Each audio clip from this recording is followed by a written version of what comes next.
जी, hello दोस्तों, मैं हूं कमर चीमा और दोस्तों जिस आप देख रहे हैं मेरे साथ मौजूद हैं साजिद तार साहब। तार साहब, सबसे पहले तो आपके वक्त का बहुत शुक्रिया सर। My pleasure, Chima साहब, थैंक यू सो मच। तार साहब, पाकिस्तान के अंदर कि कहा जा रहा है कि IMF कर्जे नहीं दे रही, हुकूमत जो है वो महंगाई जो है उनसे वो कंट्रोल नहीं हो रही। गवर्नमेंट गवर्नमेंट के स्टैटिस्टिक्स तो आ रहे हैं कि जी हमने सिंगल डिजिट पे लिया है, लेकिन भी ठीक होगा। UAE और सऊदी अरब ने जो पैसे दे भी नहीं पाकिस्तान से। गार्डियन अखबार अब ये है साहब के वो तालिबान सिंपथाइजर हैं और सिंपथाइजर को यूनिवर्सिटी का चांसलर बनाया जा रहा है। तार साहब, ये क्या हो रहा है पाकिस्तान के अंदर? स्टेबिलिटी नहीं आ रही। जिस तरह 6-8 महीने गुजर गए हैं, वो जो स्टेबिलिटी आनी चाहिए थी वो स्टेबिलिटी नहीं आ रही। ठहराव नहीं है मुल्क के अंदर। हर चीज अभी भी इमरान खान के इर्द गिर्द घूम रही है, सुबह दोपहर शाम। क्या पाकिस्तान इमरान खान के अलावा भी चल सकता है? कैसे देख रहे हैं तार साहब सिचुएशन को?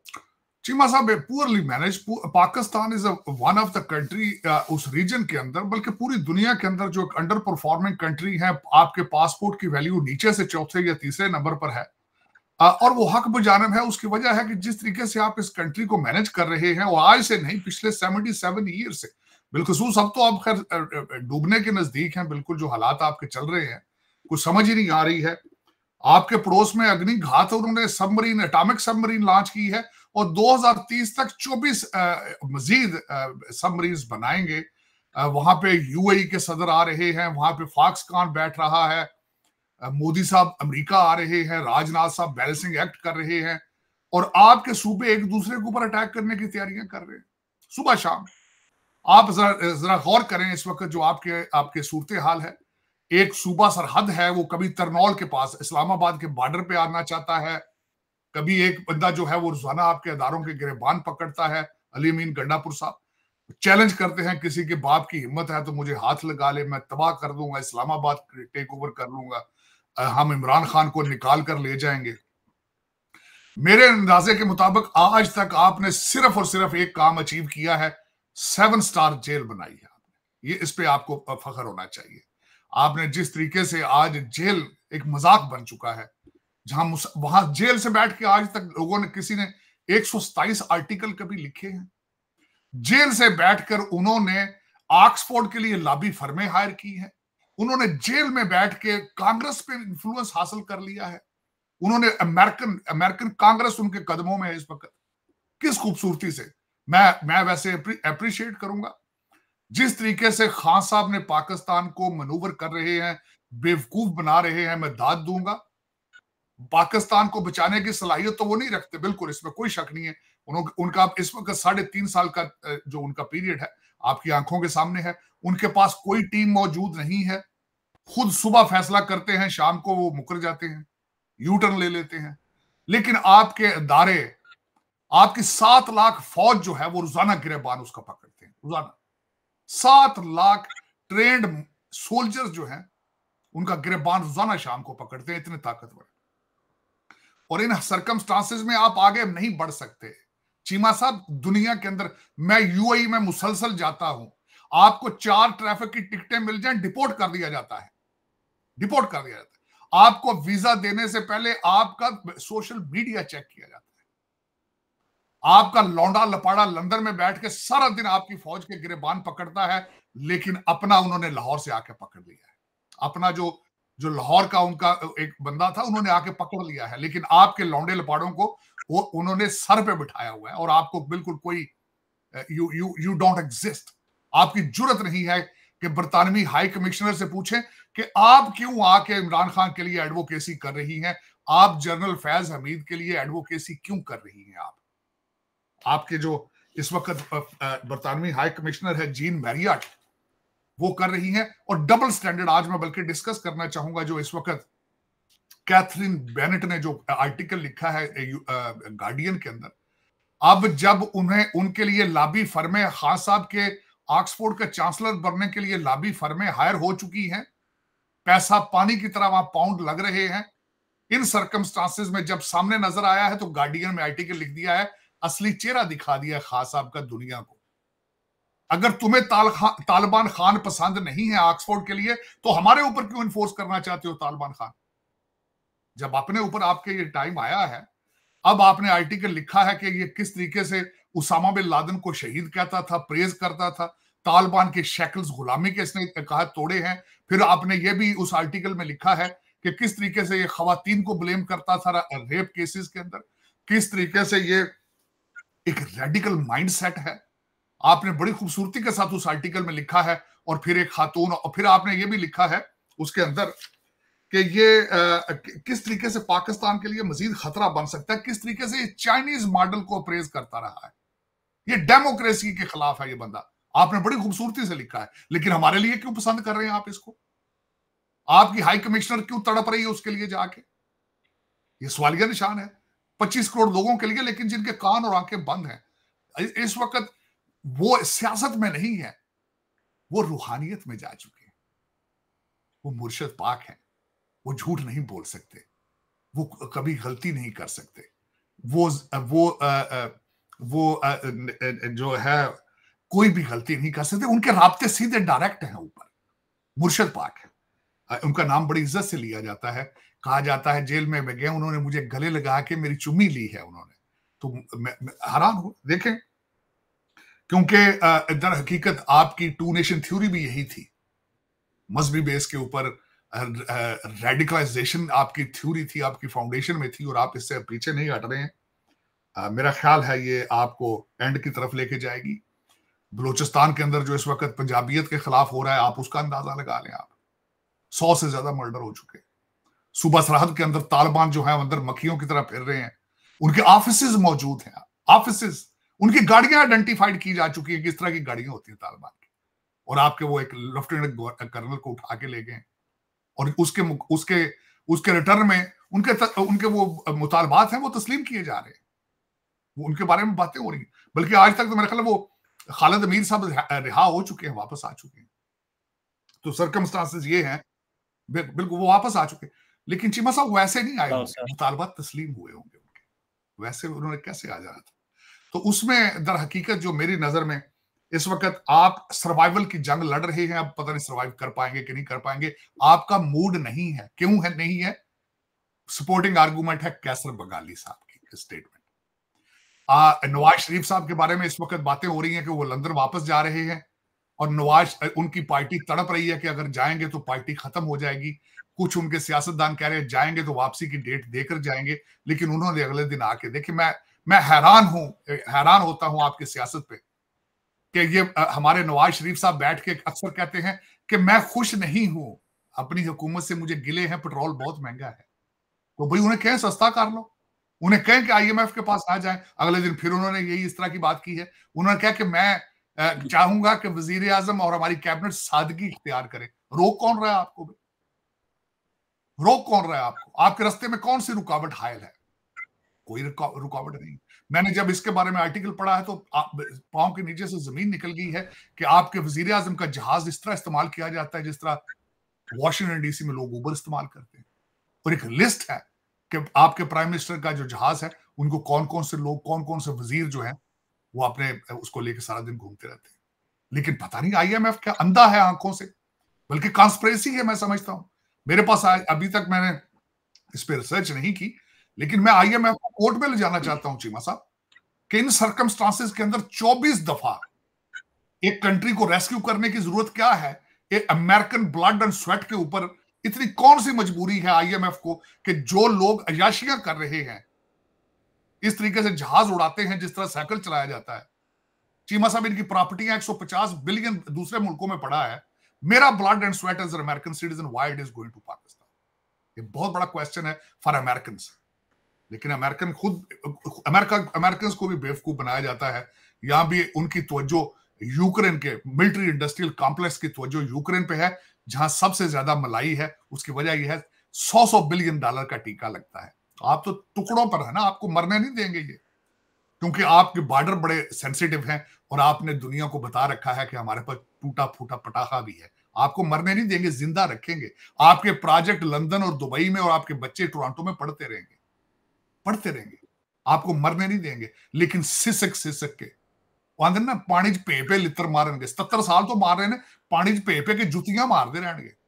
जीन मैरियट और अमेरिकन एम्बेसडर आपको कहते रहेंगे जो मर्जी, जिस तरह वॉइस राय कहते थे आपको 1947 से पहले, जिस तरह वॉइस राय। कसूर तो फिर हमारे सियासतदानों का ना, कसूर तो फिर हमारे, चीमा साहब हर पाकिस्तानी का, हर पाकिस्तानी का कसूर, चाहे वो जज है, चाहे वो एस्टेब्लिशमेंट का हिस्सा, चाहे ब्यूरोक्रेट है, चाहे जूतियां खा रहा है, चाहे जूतियां मार रहा है, चीमा साहब हर पाकिस्तानी का कसूर।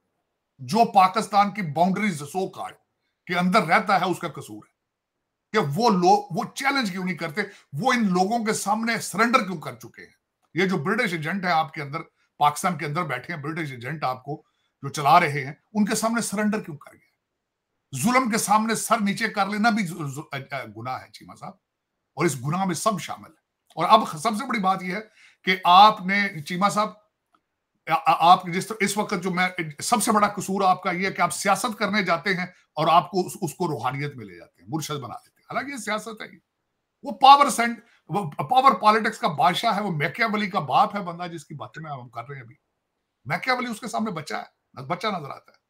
चीमा साहब मैं सर्कमस्टांसेस थोड़े से बताना चाहूंगा आपको, चलें इसी से रिलेटेड बात कर लेते हैं। मेरे जख्म, मेरे दर्द जो है, चीमा साहब आपने क्रिकेट का मैच 10 विकेटों से हारा है बांग्लादेश अपनी सरजमीन के ऊपर। शर्म नहीं है आपको बिल्कुल। मेरे ख्याल में उस दिन शाम को नकवी साहब या तो रिजाइन कर देते या पाकिस्तान क्रिकेट टीम को खत्म कर देते।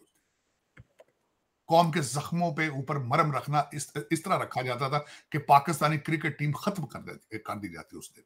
नहीं, कोई शर्म नहीं ना, हमें कोई शर्म नहीं है, हम दलेर आदमी, बहुत दलेर है। अब दूसरी बात करना चाहूंगा, आपकी हॉकी टीम ओलंपिक गई है, राना सनाउल्लाह साहब को साथ लेकर, वो उन्होंने बड़ी खूबसूरती से इटली में घूमते रहे, सारे यूरोप में घूमे बच्चों को लेकर वो।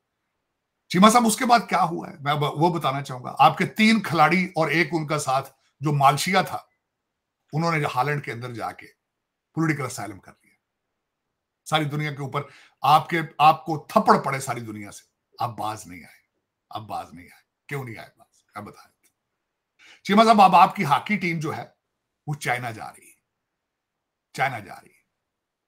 उसके खिलाड़ी कितने जा रहे हैं? 27 खिलाड़ी खेलते कितने हैं? 11। पैसा कितना मांगा गया है? 5 करोड़ पाकिस्तानी रुपया, $60,000 कैश मांगी गई है उस टीम के जाने के लिए, हॉकी फेडरेशन। अब ये रुकती क्यों नहीं है आपकी क्रिकेट टीम? रुकती ये क्यों? मुसलसल आपको ब्लीड क्यों हो रहे हैं आप? सारे भड़ूजे दी गेम है, रिश्तेदारां दे बच्चे ने सारे, ये रिश्तेदारां दे बच्चे ने, प्लेयर नहीं है, they are not player. Cheema Sahab मैं बताता हूं आगे, मैं मुझे इस पे थोड़ा मुझे खत्म कर लेने जो मैंने इस पर रिसर्च की है। चीमा साहब जब उनसे कहा गया कि 27 बंदे चाइना जा रहे हैं और उसके साथ 6 स्टाफ है, और ये चाइना जा रहे हैं, मैच सिर्फ 6 दिन है, 20 दिन के लिए जा रहे हैं, 20 दिन चाइना। ये अभी रिसेंट हो रही बात, अभी मैं आज की बात। जब उनसे पूछा गया कि इतने यार 27 लोग क्यों जा रहे हैं और इतने पैसे क्यों मांग रहे हो, उन्होंने कहा कम कर लेते हैं। उन्होंने 19 लोग कर लिए हैं, और उसके बाद उन्होंने 6 अमला जो मालशिया साथ जा रहे थे, जो रिश्तेदार इनके दूसरे जा रहे थे यार दोस्त साथ एंजॉय करने के लिए, 6 से कम करके उन्होंने 4 कर लिए। उनको चीमा साहब 5 करोड़ नहीं दिया गया, 60,000 भी नहीं दिया, लेकिन 2.5 करोड़ रुपया उनके कदमों में रखा गया है कि आप सारे अफसरों के बच्चे हो, आप सारे रिश्तेदार हो जजों के, तो जाओ घूमो फिरो, हनीमून करो जाके।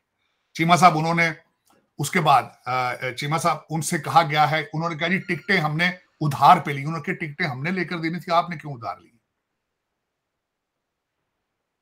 चीमा साहब उनसे पूछा गया है कि ट्रैवल एजेंसी जो है वो हमारी अपनी ट्रैवल एजेंसी है, उससे उन्होंने कहा नहीं, हम अपनी मर्जी की ट्रैवल एजेंसी से टिकटें ले चुके हैं, आप उनको कंपनसेट करें।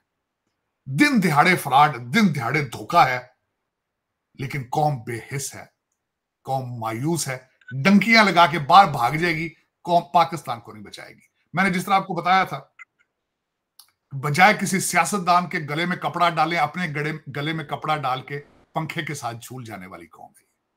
इनकलाब नहीं लाएगी। इनकलाब, खैर इनकलाब तो बहुत बड़ा एक सीरियस लफ्ज है चीमा साहब, जिसका पाकिस्तान के बारे में कहना भी मैं समझता हूं पाकिस्तान की बेइज्जती है, क्योंकि इनकलाब हमेशा खूनी होते हैं और इनकलाब वो कौमें लेकर आती हैं जो सेंसेबल हो।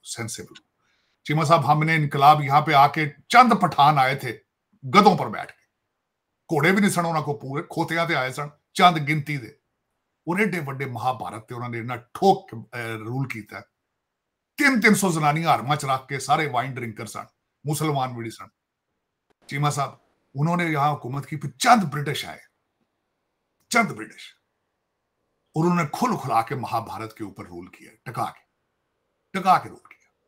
तो जब उनके सामने खड़े होने की इनकलाब की सलाहियत नहीं रखते थे, आज कहां से लाएंगे? हाँ, यह जरूर है कि लाहौर से 100 किलोमीटर के फासले पर दूध की नहरें, और शर्म हमको मगर नहीं आती। चीमा साहब, हम अगर आपका कोई फ्यूचर में सिंसियर आदमी हो तो आपके CSS अफसरान को लंदन भेजने की बजाय दिल्ली भेजे, सिंगापुर भेजे, और बस के ऊपर भेजे, बीवियां साथ ना जाने दे। लेकिन ये वो कौन करेगा? प्राइम मिनिस्टर ली हो सकता है करे, आप नहीं कर सकते। नवाज शरीफ ख्वाहिश रखते हैं कि आपके खर्चे कम किए जाए। कैसर मगाली ने कल आपकी कौम को शीशा दिखाया है, उसने कहा अल्ले तलल्ले खत्म ही नहीं हो रहे अभी तक, आप लूट रहे हैं, आज भी कर रहे हैं। आज की सबसे बड़ी खबर चीमा साहब, उसके बाद दूसरी खबर यह थी कि जजेस की तादाद 21 करके उसका बिल पेश कर दिया गया है।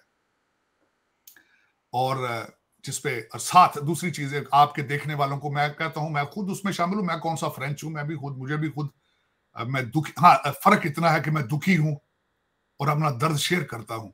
जिन हालात से गुजर रहे हैं, दुनिया दूसरी साइड पे कहां जा रही है, ये भी बताना चाहूंगा। चीमा साहब, कल की खबर है, अमेरिका के अंदर 2024 के चौथे नंबर पर जो हाईएस्ट पेड CEO आया है, भारतीय।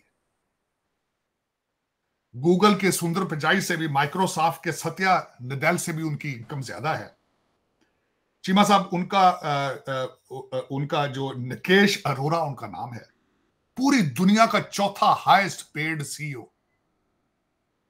पाल्टो आल्टो कंपनी का नाम है जिसके वो CEO हैं। $151 मिलियन एक साल की इनकम है डिक्लेयर्ड। अब ऊपर से जो बोनस वगैरह दूसरी चीजें अलग है। वो कौन है? चीमा साहब, ना निकेश अरोरा की 3 टांगे हैं, न 4 बाजू हैं, बल्कि उसका DNA करा के देखें तो हमारे DNA से 100% तो नहीं मिलता होगा, कुछ सिमिलैरिटीज जरूर होंगी।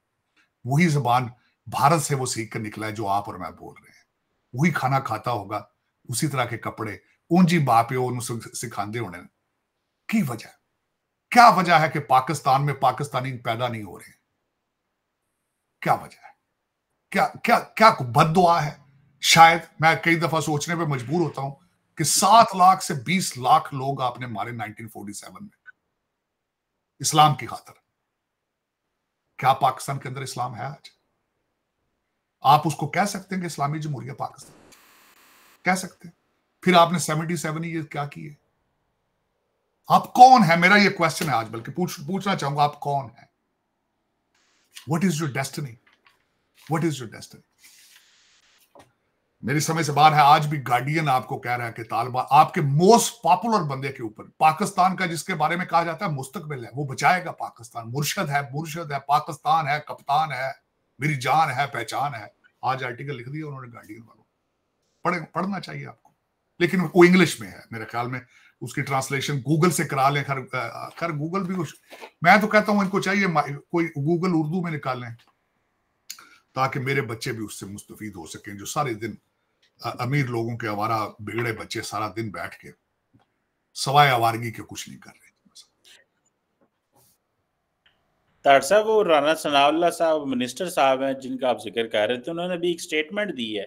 उन्होंने कहा है कि पाकिस्तान में जितना ताकतवर बंदा होता है वो उतने बड़े दफ्तर में बैठता है जाके, उतने किसी बोर्ड में बैठता है, ऑर्गेनाइजेशन में बैठता है, और उतनी देर बैठता है जितनी देर उसका बस चलता है, लेकिन हम उसको हिला नहीं सकते। उसने कहा है कि अगर उस चीज को, उस पता नहीं क्या सीढ़ी को अगर हिलाएं तो वो सीढ़ी टूट जाएगी। वो कहते हैं हम ताकतवर जरूर हैं, हम हुकूमत में जरूर हैं, पर हम उन्हें छेड़ नहीं सकते। तार साहब, ये तो फिर 2 निजाम चल रहे हैं ना, एक निजाम आपके 2 भी नहीं है, निजाम चल रहे हैं, आपके बेबहार निजाम है। जजों का अपना निजाम है, एस्टेब्लिशमेंट का अपना निजाम है, एजेंसियों का अपना निजाम है। आपको माफियाज हैं, you are gangs of looting that country, man. आप साहब कानून है अनऑर्गेनाइज, पाकिस्तान में? यू आर ग्रुप ऑफ कौन सी चीज? Unorganised looters, unorganised looters. आप लूटते भी तमीज के साथ नहीं है। और एक ਤੁਸੀਂ ਵੇਖਿਆ ਹੋਣਾ ਬਾਂਦਰ ਕਹਿੰਦੇ ਨੇ ਖਾਂਦੇ ਘੱਟ ਨੇ ਉਜਾੜਦੇ ਜ਼ਿਆਦਾ ਨੇ। That's what you are doing. ਤੁਸੀਂ ਤਰੀਕੇ ਨਾਲ ਖਾਂਦੇ ਰਹਿੰਦੇ ਨਾ, ਇਹਨੇ नहीं सी मुकना पाकिस्तान ने, इन्हें नहीं सी मुकना। लूट लो 150 बिलियन थोड़ा समझते हैं आप, जो दुबई और लंदन में रखा है आपने, थोड़ा लूटा है ना आपने। ਤੁਸੀਂ खांदे घट उजाड़ते ज्यादा। ਤੁਸੀਂ चार सूबे एक दूसरे, बलोचिस्तान में देखें एक पैसा नहीं लगता। मेरे कई जानने वाले सरदार हैं बलोचिस्तान के, वो कहते हैं हम सड़कें हर साल कागजों में बनाते हैं, लेकिन प्रैक्टिकली कुछ नहीं बनता। आपको पता है जब आपकी हॉकी फेडरेशन 4 बंदे आपके भाग चुके हैं, आपको हॉकी की टीम की जरूरत है चाइना भेजने के लिए, लेकिन जा रही है। उसको को रोक सकता है माइकल लाल? नहीं रोक सकता। सारे अफसरां दे पुत्र ने, सारे सियासतदाना दे पुत्र ने, सारे एस्टैब्लिशमेंट दे पतरीए ने। रोक सकते हो आप? 5 करोड़ और 60,000 डॉलर मांग रहे हैं, 27 लोगों को लेके जाना, 6 मुलाजम। कोई चैलेंज कर सकता है इनको? आपके निजाम, you are become non challengeable, non challengeable. 7 lakh फौज है आपकी, रोजाना एक बंदा अडयाला जेल से उसका गिरबान पकड़ता है। रोक सकते हैं आप उसको? चीमा साहब, ये आप ग्रुप ऑफ बैंडन्स, आप बैकवर्ड्स, लूटर्स, और तालीम आपके पास, सिविलाइजेशन गुजरी नहीं। हाँ, आपके पास से नहीं गुजरी चीमा साहब। 2 बिलियन मुसलमान है दुनिया में, देख ले। अपने मुल्कों में तो तब भी जलीलो ख्वार हो रहे हैं, अगर दूसरे मुल्कों में तब भी जलीलो ख्वार हो रहे हैं। मैं आपको चैलेंज कर देता हूं, अब्बासियत दौर के बाद, अब्बासियत दौर के बाद आपने सिविलाइजेशन से आप हट गए थे। You are not civilised anymore, you are not workable anymore, you are not workable. Sharply, badly 40,000 civilian मार दिए गए हैं आपके मुसलमान, 2000 बिलियन में से, 2 बिलियन में से। और आप हंस रहे हैं सारे। लंदन की फ्लाइटें उड़ रही हैं, अमेरिका की फ्लाइट, टोरंटो में खाबे खा रहे हैं बैठे। कोई senseless, respectless, faithless, hopeless, leaderless. 2 billion leaderless है, 2 बिलियन। ये एक जमे गफीर है, जमे गफीर। हाँ, पूरी शौक क्या है? पूरी दुनिया को मुसलमान कर देंगे हम, इस्लाम सारी दुनिया में आए। ओ यार, पहले मुसलमान खुद तो हो लो। मुझे कल एक बंदा मिला है, जो उसने कल मिला शाम को, मैं आधा घंटा उसको, मैं कहा यार तुम क्या कर रहे हो? कहता जी मैं गोरी नाल ब्याह कर लिया और मैं मुसलमान कर लिया। मैं कहा तू आप मुसलमान है? मैंने पूछा उससे, बेसिक क्वेश्चन पूछे, मैं आर यू मुस्लिम योरसेल्फ? तुमने एक खातून को कहा कि यार तू मुसलमान हो जा। What kind of mindset is it? तुम्हें पता है बेसिक तुम्हें पता है what are the elements of being Muslim? What is Islam? जिस मजहब का नाम इस्लाम है, सलामती है, पीस है, आज क्या हो रहा है उसके साथ? और आप क्या कर रहे हैं उसके साथ? लेकिन चीमा साहब, ये रम्ज और मार्फर द फिलॉसफी है। हमने जब इससे डिनाइल कर दिया है, हमने इसको दुकान बना लिया है दुख के साथ। इसका चीमा साहब, we have no future, we are futureless people। जिस तरह मैं रोजाना बात करता हूं, मैं कुछ शौक से नहीं करता। कोई भी इंसान अपनी मां की बुराइयां नहीं कर सकता चीमा साहब। दुख होता है कि सारी दुनिया, अब तो पठान भी, अफगानी भी आपसे आगे जा रहे हैं। आजकल फिर डिस्कस कर रहे हैं हसीना वाजिद का मॉडल फेल हो गया, हसीना वाजिद का मॉडल। ओ यार, हसीना वाजिद का मॉडल था तो सही ना कोई, उसने इकॉनमी ठीक तो की तो थी ना। तुम बताओ 77 ईयर्स में तुमने क्या किया? बंगालियों की हिस्ट्री खोल के देखो, they are the most intelligent people in the subcontinent. वो रिकवर कर जाएंगे फिर दोबारा, मुझे पता है। डॉक्टर यूनुस लेकर आए हैं ना, वो उस्मान बुजदार तो नहीं लेकर आए, वो डॉक्टर यूनुस लेकर आए हैं, वो बाहर से स्टूडेंट है, पढ़े लिखे ने। तुसी तो उर्दू ट्वीटा कर दो सारी, मुर्शद तुसी तो दुकानदारी तो जी बना ली है सारी, पीरो मुर्शद शुरू कर देते हैं काम। कालियां बकरियां दे जिन्हां नाल तुसी कहंदे हो सी एटॉमिक पावर चलानी, ओए ओनू जेने के छड्डो, IMF वाले पासे भी यार पता नहीं की गल है। जिन तुहाडे सारे पैंदे दूसरी शादी तीसरी शादी को पढ़ते हैं, जिन सारे 5-5 बच्चों की माएं जो हैं वो हनीमून कर रही हैं जिन्नों के साथ। पता नहीं वो तरक्की की तरफ क्यों नहीं जाती। वो जिन फूक क्यों नहीं मारता कि वहां पे गूगल के सारे बच्चे जो हैं आर्टिफिशियल इंटेलिजेंस सीख जाए। इस तरह की फूक क्यों नहीं जिन मार रहा? क्या वजह है? जिन अपने मतलब पे चल रहे हैं, सारे लोगों को बेवकूफ बना रहे हैं जिन, अकल नहीं दे रहे जिन, वो जो है आपके पास बैठे हैं सारे चीमा से। मेरी समझ से बाहर है कि आप व्हाट इज ये, आप कहां जाएंगे, क्या फ्यूचर है? रहना आप अमेरिका चाहते हैं, लेकिन साहब कहते हैं ये का नाम दुबारी है लॉबी फर्में या कांग्रेस की हायर करनी। आपके जिन कांग्रेस में ये ठीक है वैसे ही बाटी आपके जिन्होंने कांग्रेस संभाल ली ये मैं उनको वैसे दूंगा क्रेडिट कि रहना पसंद करते हैं। अमेरिका लंदन सारे मुर्शद के सारे चेले जो है सारे लंदन और अमेरिका में रहना पसंद करते हैं, लेकिन कहते हैं अय्या का नाम दो अय्या का नाश्ता। चले दे लें धोखा अपने आप को और लोगों को। तो this is a sad reality ji, it's a sad reality.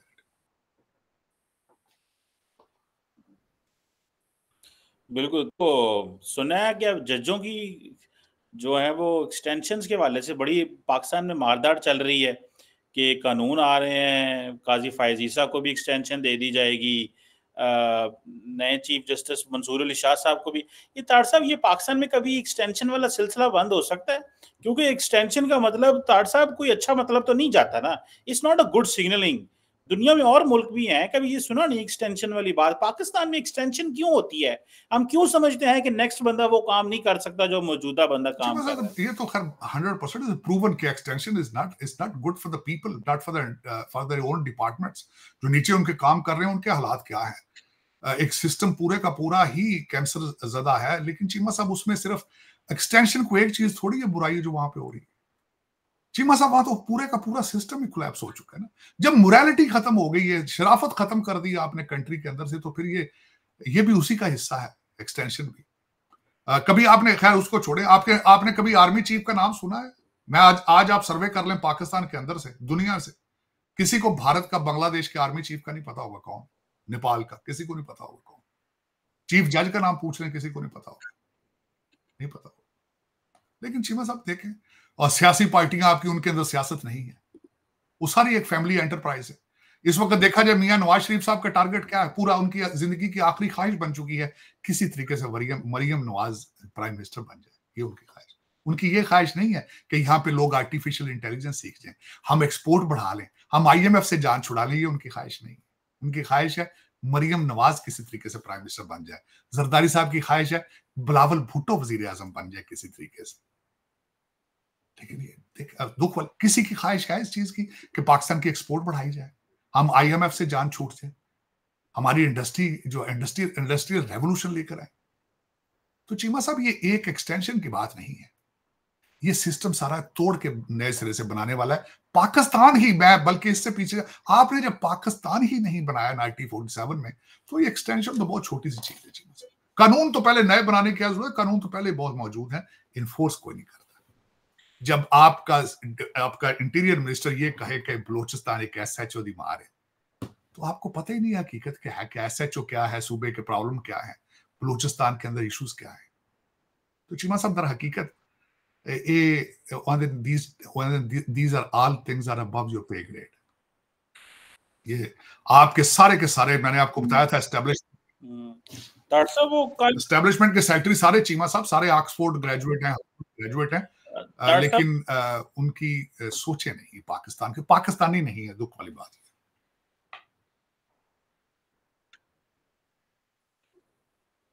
Doctor साहब आखिर ये बताइएगा कि वो डोनाल्ड ट्रंप साहब ने कल एक की है वो कैमला हैरिस के बारे में, और उन्होंने कहा कि योर न्यू नेबर, तो जिसमें वो पाकिस्तानी है अमेरिका का झंडा जला रहे हैं। अगर आपने पता नहीं देखी है कि नहीं देखी, वो बड़ी वायरल हुई है पाकिस्तान के अंदर कि वो हैं पाकिस्तानी अमेरिका का झंडा जला रहे हैं और कह रहे हैं कि अगर कैमला हैरिस आ गई तो ये हमारे न्यू नेबर होंगे।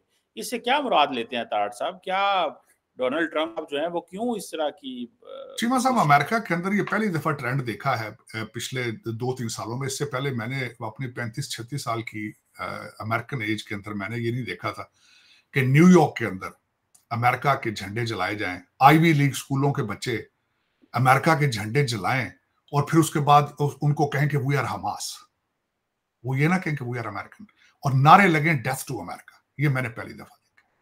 और तोहफा किसका है? ये बराक हुसैन ओबामा का है। ही वॉज एंटी अमेरिका, वो हमेशा कहते थे। सबसे पहला इसका आगाज किसने किया था? Michelle Obama, the most respected first lady of the country. उन्होंने व्हाइट हाउस में आके कहा था कि I am not proud to be an American when she was the first lady.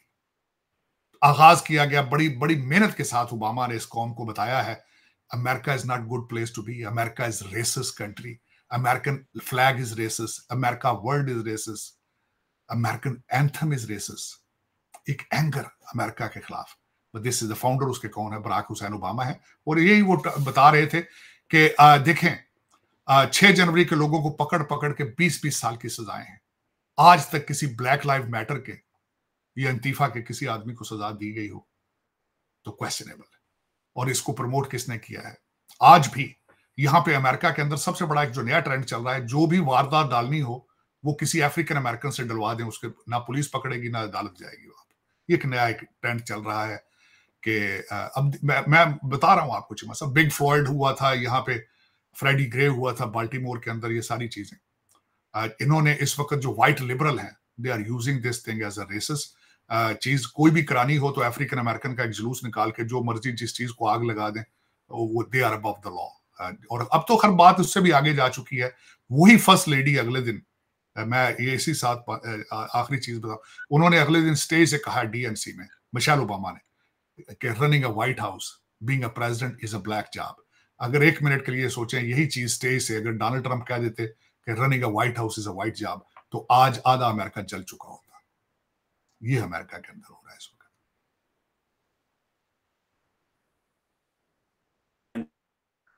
America के अंदर और बड़े चैलेंजेस है वहां पे। लेट्स सी, देखते हैं कि आइंदा आने वाले दिनों में अमेरिकी इलेक्शन क्या होता है और कैंपेन किस तरफ चलती है। Thank you very much. It's always pleasure talking to you.